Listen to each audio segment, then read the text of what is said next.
All right, my friends, we are in the elevator now, and we are headed over to the Roxy. The Roxy is the finest dining establishment in these three buildings, and we're going to go enjoy it. It's a steakhouse, and I'll give you my review and my thoughts. But we have to do a little bit of a walkover, as this is on the end of the row, and Eldorado is on the other end of the row, and Roxy is in Eldorado.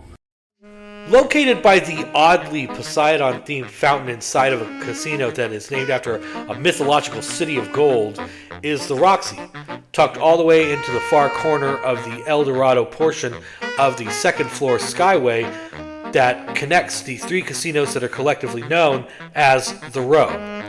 This is Eldorado. Next to the Silver Legacy at the end is Circus Circus. Right here is the entrance. As you can see, it is next to Sushi Saki, which is another fine eating establishment that we will review another day down the road. Inside, you see the tile floors, as well as the white tablecloths and red interior that were the hallmarks of classy restaurants maybe in a bygone era. But I'm glad that Roxy has stayed with this classic look. And I enjoyed the what some might find as cheesy neon Roxy signs as well. Neon reminds me that I'm in a casino, and that's where I want to be, is in a casino.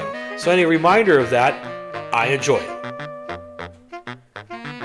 I got a smoked old fashioned made with Woodford Reserve bourbon, and they make it right there for you tableside, as you can see. It was one of the most potent drinks that I've ever had, and I don't mean in alcohol content. I mean, it was just even pungent and a lot to swallow once it got in your mouth. It was definitely an experience. The bread to the left was crusty, but warm and soft inside. It was a light sourdough.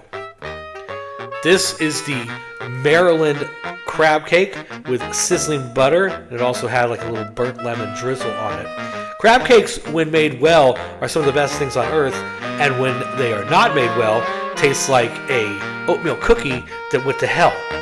Now, how was this one? Well, it was so good that later that night, I wrote a love letter to the governor of Maryland. He still hasn't responded.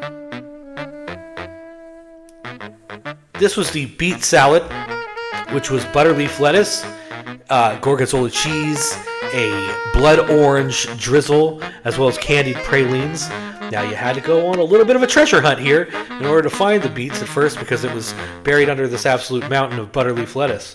But once you did explore and once you did a little digging, you found that the beets were not only under there, but they were abundant.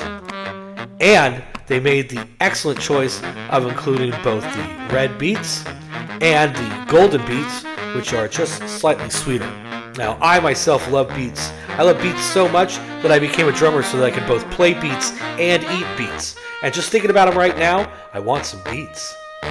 This was the main course, a 14-ounce New York prime cut with Malden sea salt, as well as garlic butter melted over the top of it.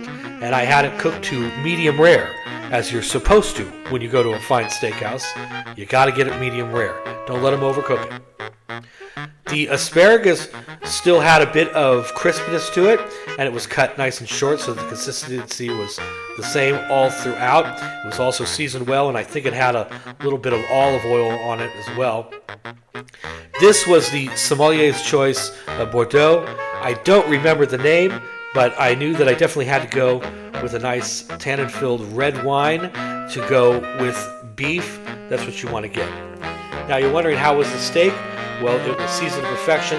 Every bite was wonderful. And when I was done with it, I wanted to order another one and offer to let it eat me as a sign of respect.